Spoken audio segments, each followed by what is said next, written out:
ఆంధ్రప్రదేశ్లోని విశాఖ జిల్లా భీమిలి పట్టణంలోని ఎర్రమట్టి దిబ్బలను టీడీపీ నాయకులు, కూటమి నాయకులు బుల్డోజర్తో, టిప్పర్లతో తరలించకపోతూ వందల కోట్ల రూపాయల వ్యాపారం చేసుకుంటున్నారు. భీమిలిలోని ఎర్రమట్టి దిబ్బలు పర్యాటక ప్రదేశమే కాకుండా దేశంలోని 29 భౌగోళిక వారసత్వ సంపద కలిగిన ప్రాంతాలలో భీమిలి ఎర్రమట్టి దిబ్బలు ప్రాముఖ్యమైనవి.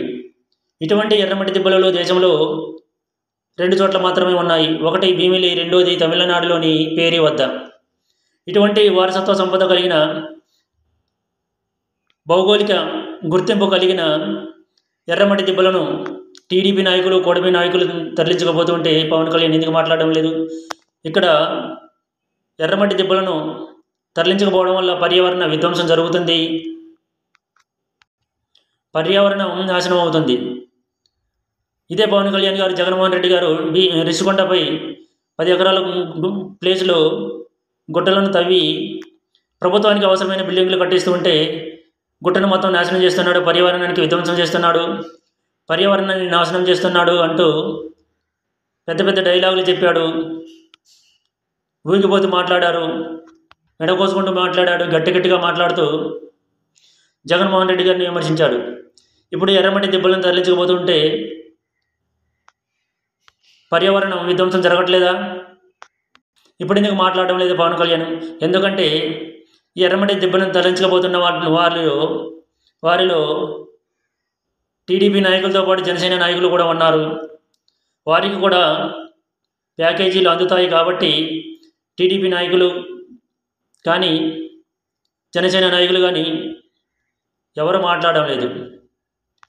గతంలో రిషికొండ దగ్గరకు నాగబాబు గారు, పవన్ కళ్యాణ్ గారు వెళ్ళి నానా యాగి చేశారు, రచ్చరచ్చ చేశారు. ఇప్పుడు ఎందుకు వెళ్ళట్లేదు నాగబాబు గారు భీమిలి ఎర్రమట్టి దిబ్బల దగ్గరకు?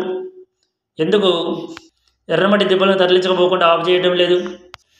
జగన్మోహన్ రెడ్డి గారు రిషికొండను తవ్వితే పర్యావరణం విధ్వంసం జరిగినట్టు, వీళ్ళు ఎర్రమట్టి దిబ్బలను టిప్పర్లతో తోలకపోతూ విధ్వంసం చేస్తే మాత్రం పర్యావరణానికి మాత్రం హాని కలగనట్టు పవన్ కళ్యాణ్ గారు భావిస్తున్నారు.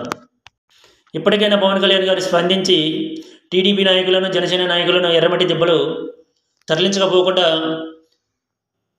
భారతీయ వారసత్వ సంపద అయిన ఎర్రమట్టి దిబ్బలను పరిరక్షించాలి అని టీడీపీ వాళ్ళ ఇసుక దందాలను, ఎర్రమట్టి దందాలను అడ్డుకోవాలని కోరుకుందాం. జగన్మోహన్ రెడ్డి గారు అధికారంలో ఉన్నప్పుడు నదుల్లోని ఇసుక ఒడ్లపై డంపు చేశారు. ఆ ఇసుక అంతటినీ మొత్తాన్ని టీడీపీ నాయకులు, కూటమి నాయకులు మొత్తం 4 రోజుల్లోనే మొత్తం అమ్మేసుకున్నారు, వందల కోట్ల రూపాయలు సంపాదించుకున్నారు. అయినా పవన్ కళ్యాణ్ గారు ఒక మాట మాట్లాడలేదు. కారణం, ఆయనకు కూడా అందులో ప్యాకేజీలు అందుతాయి కాబట్టి.